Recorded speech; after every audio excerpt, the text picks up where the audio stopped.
Assalamualaikum warahmatullahi wabarakatuh semuanya. Semangat belajar untuk hari ini bersama saya Ibu Cynthia Liliana. Yuk kita sebelum belajar baca doa terlebih dahulu. Semoga pembelajaran kali ini kita diberi kelancaran dan pemahaman. Berdoa dimulai dengan keyakinan masing-masing.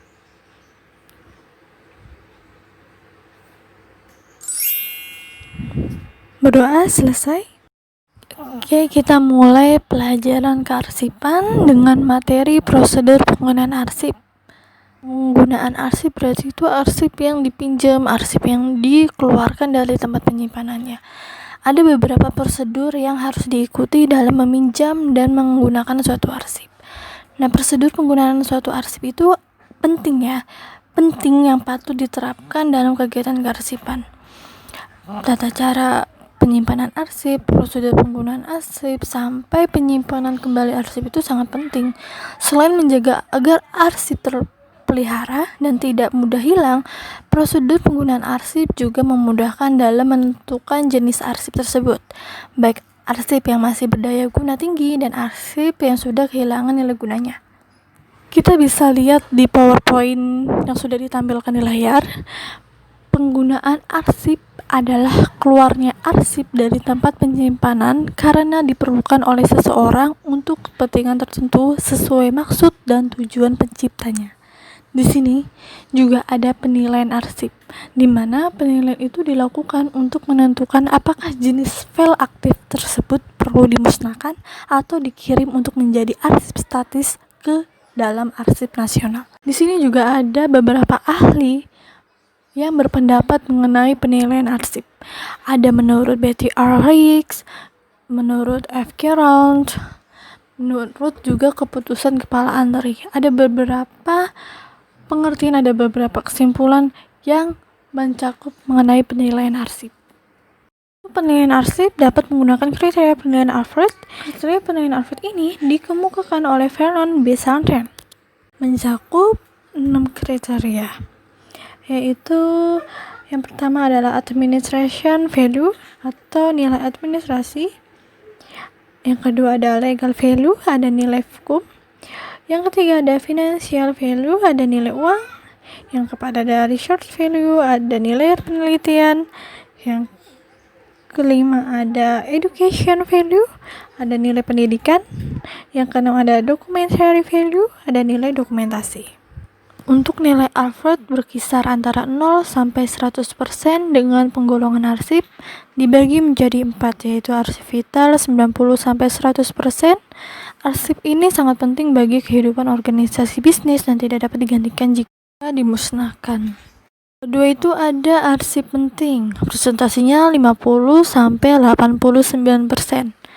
Arsip ini dilengkapi bisnis rutin dan dapat digantikan dengan biaya yang tinggi dan lama.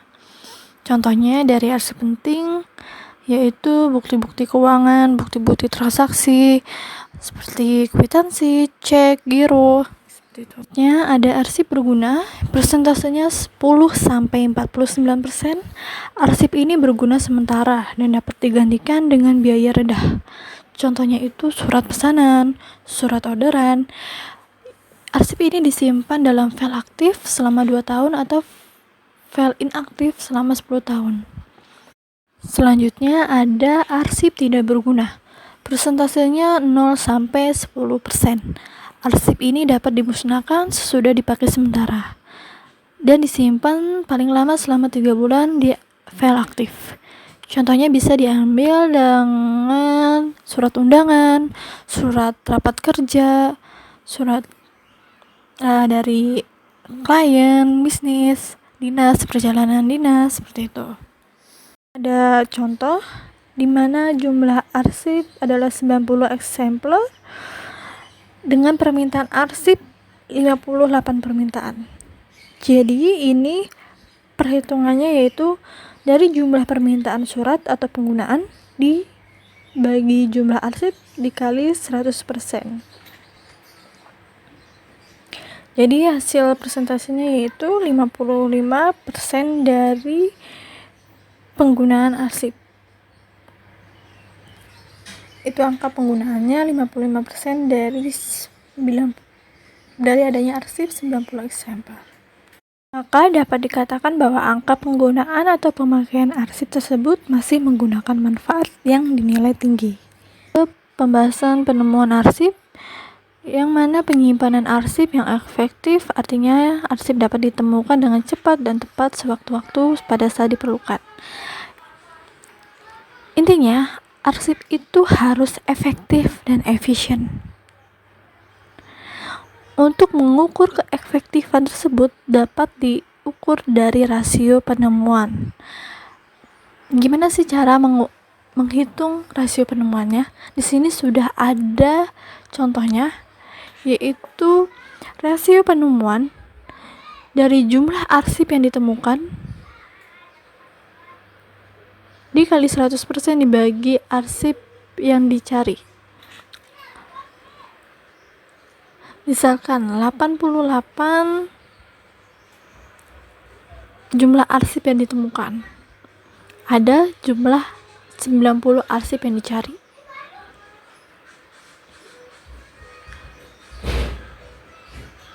Berarti besar rasio penemuannya yaitu dari 88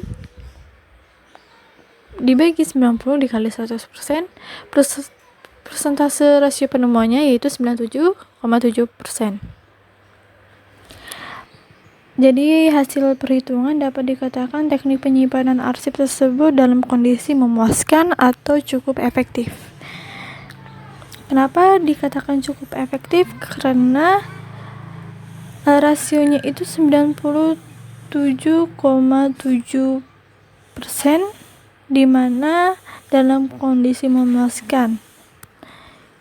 Adapun kriteria rasio penemuan yang dapat digunakan itu jika rasionya lebih besar dari 99,5%, berarti arsip itu disimpan dengan baik.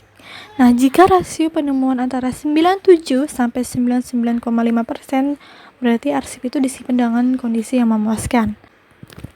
Nah, kalau rasionya lebih kecil dari 97%, berarti teknik penyimpanannya itu perlu dibenahi. Ketahui juga ada kecepatan dan ketepatan dalam penemuan arsip yang sangat berkaitan dengan beberapa hal. Adanya kejelasan materi yang diminta, ada ketepatan klasifikasi yang dipakai, ketepatan dan kemantapan sistem indeks dari arsip tersebut, serta adanya tersedia tenaga yang memiliki pengetahuan dan keterampilan yang memadai. Ini berkaitan dengan pengelolaan dari si arsip tersebut. Ini adalah materi prosedur penggunaan arsip yang sudah kita bahas, yang sudah kita sama-sama pelajari, dan selanjutnya ada tugas nanti yang akan dikerjakan di Google Classroom. Kalian bisa membaca ulang atau memutar video ini lagi agar lebih paham untuk mengerjakan tugas-tugasnya nanti. Sekian dari pembahasan kearsipan, materi prosedur penggunaan arsip, dan semangat belajar untuk materi-materi selanjutnya. Oke, thank you. Assalamualaikum warahmatullahi wabarakatuh.